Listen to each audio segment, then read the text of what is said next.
السماء والأرض. وقال الله تعالى: فذكر فإن الذكرى تنفع المؤمنين. صدق الله العظيم. اللهم صل على سيدنا محمد وعلى آل سيدنا محمد وبارك وسلم. میرے معزز مسلمان بزرگوں، عزیز بھائیوں اور امت کی مقدس بہنوں اور عزیز طلباء، ایک بات تو میں اپنے عزیز طلباء سے کہتا ہوں کہ ماشاءاللہ بعض بچوں نے تو اسٹیج پہ آ کے اپنے اساتذہ کی دلی دعائیں لیں اور اس کی شکل انعام کی تھی۔ ظاہر ہے جب بچہ اپنے اساتذہ کی محنت کا بہترین نتیجہ دیتا ہے اور اپنے طلباء کے اندر جب اساتذہ مبارک ثمرہ دیکھتے ہیں تو اساتذہ کی دعائیں ملتی اور اساتذہ کی حوصلہ افزائی ہوتی ہے۔ تو ہماری گزارش دیگر طلباء سے بھی ہے کہ عمومی طور پہ ہمارے ہاں ایک ماحول ایسا ہے کہ بچوں میں استعداد بن جاتی ہے، اور ظاہر ہے جو یہاں محنت نہیں کرتا، اپنی استعداد بنانے کی کوشش نہیں کرتا، اس کے لیے یہاں اس ماحول میں اپنا سلسلہ جاری رکھنا مشکل ہو جاتا ہے۔ استعداد سب میں ہے۔ پچھلے سالوں میں ہم یہ دیکھتے ہیں کہ جب سالانہ امتحان ہوتا ہے تو وفاق المدارس کا جو بورڈ کا امتحان ہے، اس میں ہمارے ہاں وہ بچے بھی اچھی پوزیشنیں لے آتے ہیں جنہوں نے پورے سال مدرسے میں پوزیشن نہیں لی ہوتی۔ پچھلے سال تراگنگ میں ایک کلاس میں ثانیہ میں 6 بچوں نے پوزیشن لی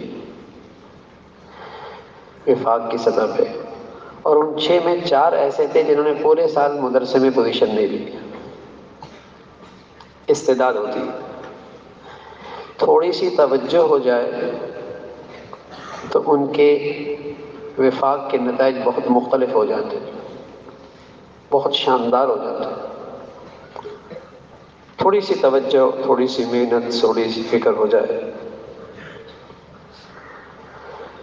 اس میں میں عرض کر رہا ہوں کہ ادارے کی کبھی نفع ہے کہ ذہین بچے حضرات اساتذہ کو ملتے ہیں، پڑھنے والے بچے حضرات اساتذہ کو ملتے ہیں، اپنی تعلیمی صلاحیت کو بڑھانے والے بچے اپنے اساتذہ کو ملتے ہیں۔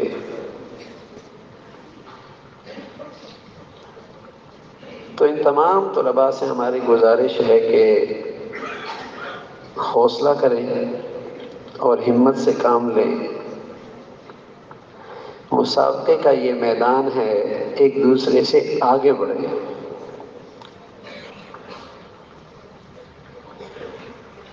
یہاں آپ کو مسابقہ کرنا ہے، مقابلہ کرنا ہے، آگے بڑھنا ہے، تو سالانہ امتحان میں آپ اپنے اساتذہ کو دکھائیں، اپنے ماں باپ کی دعائیں لیں کہ ہمارے ماں باپ کا فیصلہ ٹھیک تھا، ہمارے اساتذہ کی محنت ٹھیک تھی، اور ہمارے ادارے نے ہم پر اچھی محنت کی۔ آپ اپنے عمل سے، اپنی محنت سے وہ نتائج لا کر اپنے والدین کا، اپنے اساتذہ کا حوصلہ بڑھائیں اور ان کی دعائیں دیں۔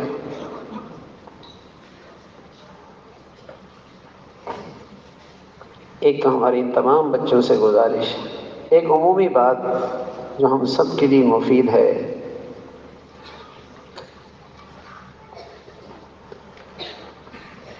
وہ ہے برکت۔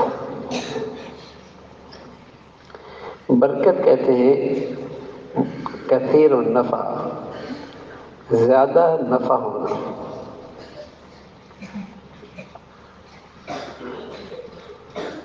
نفع کا زیادہ ہونا، اسے کہتے ہیں برکت۔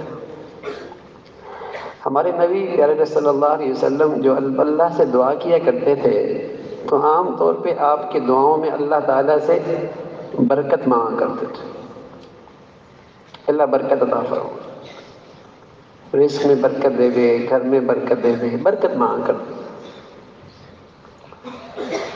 اور برکت کا معنی ہے کثیر النفع، نفع زیادہ ہو، نفع زیادہ ہو۔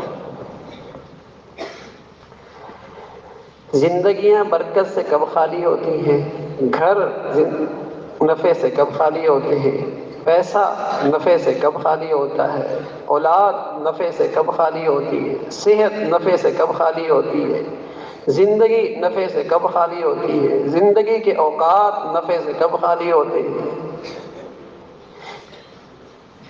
یہ دنیا نفع سے کب خالی ہوتی ہے، جب گناہ کی نحوست آتی ہے، جب گناہ کی نحوست آتی ہے تو وہاں سے برکت اڑ جاتی ہے۔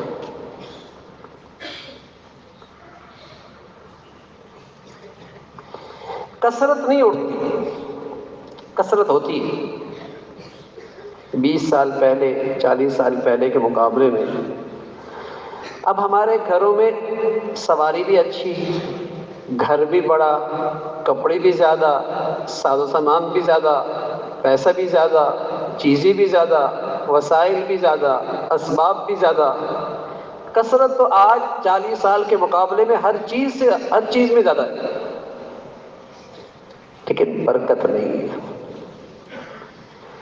ان چیزوں کا نفع نہیں ہے۔ چھوٹا گھر تھا، نفع تھا، چھوٹے گھروں میں، کچے گھروں میں نفع تھا کہ گھر والے آپس میں محبت سے رہتے تھے، اور گھر بڑا ہو گیا،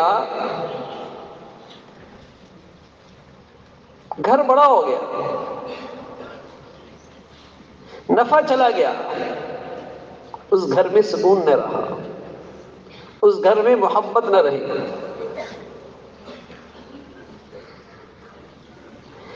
پیسے زیادہ ہو گئے لیکن کہاں جا رہے ہیں پتہ ہی نہیں لگتا۔